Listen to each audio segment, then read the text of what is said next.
অবশ্যই নিশ্চয়ই দেখছেন আমার মাথার উপরে ব্যানার রয়েছে, এই বিষয়ে ধিক্কার আমরা জানাচ্ছি।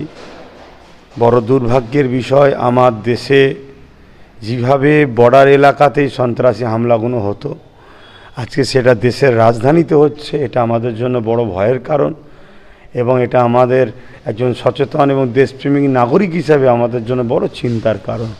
আমি এতটুকু আশা রাখব, যত দ্রুত হয় এর তদন্ত করে যারা প্রকৃত আসামি, দেখেন দেশের মধ্যে গাদ্দার না থাকলেও তার বাইরে এসে করতে পারে না, সেই গাদ্দারদের ধরে এবং যারাই করেছে তাদেরকে ওই লালকেল্লার সামনেতেই প্রকাশ্য ফাঁসি দেওয়া হোক।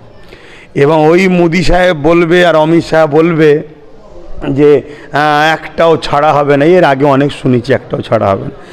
একটা তদন্ত কমিটি করা হোক, তাতে দেশের আমাদের সর্বোচ্চ ন্যায়ালয় সুপ্রিম কোর্টের বিচারপতিরা থাকবে সেই কমিটিতে, প্রতিটা রাজ্যের যে হাইকোর্ট আছে তার বিচারপতিরা থাকবে, বড় বড় আইএস আইপিএসরা থাকবে, প্রতিটা রাজ্যের সিএমরা থাকবে এবং স্বরাষ্ট্রমন্ত্রীরা থাকুক, কারণ তার দপ্তর তো থাক, কিন্তু সবাইকে নিয়ে একটা কমিটি করা হোক। কেন এটার দুধকে দুধ পানিকে পানি হওয়া দরকার। কেন এরকম প্রায় সময় ঘটে, অনেকে তো বলছে ভোট আসলেই ঘটনা ঘটছে, কি ব্যাপার, তা কি আসল রহস্যের এটা জানা দরকার।